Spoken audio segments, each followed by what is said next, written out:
Leukemia in the last several decades have come a long way, at least the treatment-wise. We have been able to cure leukemia. If you look at the cure rate from leukemia, it's more than 90%, or close to 95% of the patients being treated with chemotherapy now, we can cure them. Nathan was diagnosed in August of 2008 with leukemia. We found out by taking him to his pediatrician, and then they referred him down to VCU. And once we finally got the confirmation at VCU, we started a whole new chapter in our life. And he has fought, and he's done it all. We've just been here to take him where he needs to go, back and forth down to MCV. But he has done all the work. I mean, he's been an amazing person to us, and to his little brother. And he's just been, he shows us what the meaning of life is, really. We took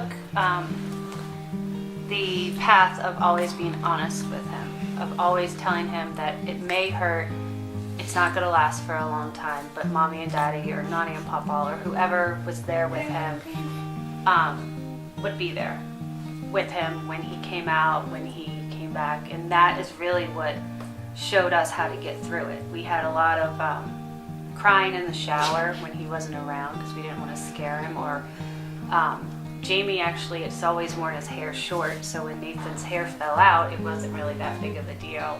Luckily, these two young kids, they had really good family support, and I think that's one of the main, when the parents are able to cope with the stress of having a child with leukemia, that shows in their kids too. They have better coping skills. Sofie was sick with what we thought was an earache last March, and we went to the doctor and ended up on a mad dash to the emergency room, where she ended up having immediate transfusions, and then had a port put in, and then started chemo right away, and she lost a whole lot of weight. She was so tiny that she couldn't even walk when we brought her home, and I had to get her a little tricycle so that she could get her strength back. And sometimes she wouldn't eat it all, and we would let her eat just about anything, and it's causing problems for us to this day. But as you can see, she's doing a lot better now, but she's still a regular pain in the neck sometimes.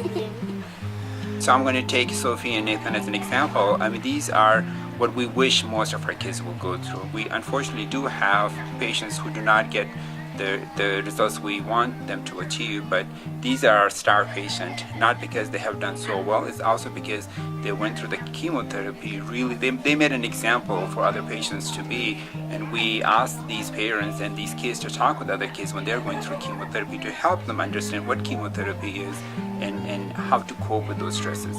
We really received just emotional support saying it's okay to ask for help, because that was our big thing. We thought we could do it on our own, and you really can't, because you don't know what you're doing. And they gave us monetary help with once a year we could fill out a form, and they helped us out with that. They shared information about basically you're not alone in this world, of this new world that you've entered in. You could call them for just support and help and guidance, and it was amazing. They really helped us out to understand that it's a family and that they actually do care about your child. She still has to take medicine every single day, and we have to wake her up in the middle of the night every single night and make her chew up a yucky pill. She takes steroids 5 days every month. It makes her like rowdy Ronnie Piper. She still has pains and different things bother her. She has chemo once a month. Yeah. You know, as a physician, I have one feeling, but as a parent, I cannot even imagine what they go through. And my hat's off to them, because I get my inspiration from them. I get my inspiration from these kids running around, living life again after going through what they went through. And these parents who have their kids on chemotherapy for years, not just a month or 2 months. The chemotherapy for leukemia is several years long.